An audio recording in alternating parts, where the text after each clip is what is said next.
Right ఇక details చూద్దాం. Phone tapping వ్యవహారంలో కీలకమైన పరిణామం చోటు చేసుకుంది. తెలంగాణ మాజీ సీఎస్ సోమేష్ కుమార్, మాజీ ఇంటెలిజెన్స్ చీఫ్ నవీన్ చంద్కు సిట్ నోటీసులు జారీ చేసింది. జూబ్లీహిల్స్ పిఎస్ లో విచారణకు హాజరు కావాల్సిందిగా ఆదేశించింది. ఇటు ఫోన్ ట్యాపింగ్ కేసులో సిట్ దర్యాప్తును ముమ్మరం చేసింది. ఇక ఇదే అంశానికి సంబంధించి మరిన్ని అప్డేట్స్ అందించడానికి మా కరెస్పాండెంట్ కుమార్ సిద్ధంగా ఉన్నారు. కుమార్, చెప్పండి. తెలంగాణలోనే సంచలనం సృష్టించిన ఫోన్ ట్యాపింగ్ కేసులోని ప్రస్తుతం ఏదైతే సిట్ అధికారుల విచారణ అయితే కొనసాగుతుంది. ఇందులో ప్రధానంగా ఇప్పటికే ఎస్ఐబి మాజీ చీఫ్ ప్రభాకర్ రావుని గతంలోని అలాగే మొన్న ఏదైతే 7 రోజుల పాటు కస్టడీలో విచారణ అయితే చేశారు. అయితే ఇప్పుడు ఏదైతే ఫోన్ ట్యాపింగ్ కేసులోని మాజీ సిఎస్ గా ఉన్న సోమేష్ కుమార్ అలాగే మాజీ ఇంటెలిజెన్స్ చీఫ్ నవీన్ చంద్కు ఏదైతే సిట్ నోటీసులు అయితే జారీ చేసింది.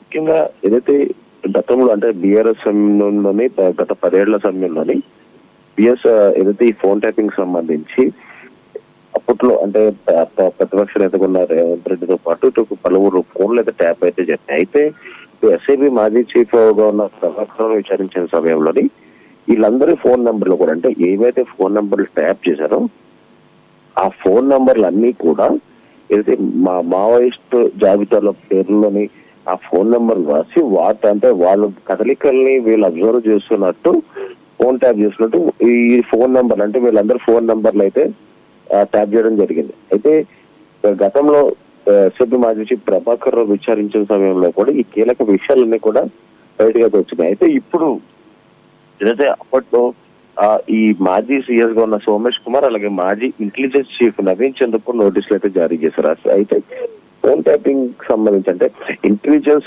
వచ్చేసి ముఖ్యంగా ప్రతి దాన్ని కూడా చాలా కీలకంగా అబ్జర్వ్ చేస్తూ ఉంటుంది. ఇటు సోషల్ మీడియా కానీ లేదంటే బయట కానీ లేదంటే జనాలు కానీ వీటన్నిటికి సంబంధించి ఇంటెలిజెన్స్ మాత్రం చాలా కీలకంగా అబ్జర్వ్ చేస్తుంటుంది. అయితే గత 10 ఏళ్ల సమయంలో ఈ ఫోన్ ట్యాపింగ్ కి సంబంధించి ఇటు ఇంటెలిజెన్స్ కూడా అంటే అప్పట్లో బీఆర్ఎస్ హయాంలో ఉన్న సమయంలోని ఇంటెలిజెన్స్ కూడా ఏదైతే ఈ ఫోన్ ట్యాపింగ్ కానీ వేరే విషయాలు కానీ దీనికి సంబంధించి వాళ్ళ హస్తం ఉన్నట్టు గుర్తించారు. ఈ నేపథ్యంలోనే ఇటు మాజీ చీఫ్ మాజీ సిఎస్ సోమేష్ కుమార్ అలాగే మాజీ ఇంటెలిజెన్స్ చీఫ్ నవీన్ చంద్ర కూడా నోటీసులు అయితే జారీ చేస్తారు. అయితే వీళ్ళిద్దరిని కూడా జూబ్లీహిల్స్ పిఎస్ లోని ఏదైతే సిట్ అధికారుల ముందు హాజరవ్వాలంటూ కూడా ఈ నోటీసులు అయితే పేర్కొన్నారు. అయితే వీళ్ళిద్దరు అంటే ఇప్పటికే ప్రధాని నియంత్రితున్న ఎస్ఐబి మాజీ ప్రభాకర్ రావుని విచారించారు కాబట్టి అక్కడ ఇచ్చిన సమాచారం మేరకు ఈ కేసు ఇంకా ముందుకెళ్తుందని చెప్పవచ్చు. అయితే ముఖ్యంగా వీళ్ళు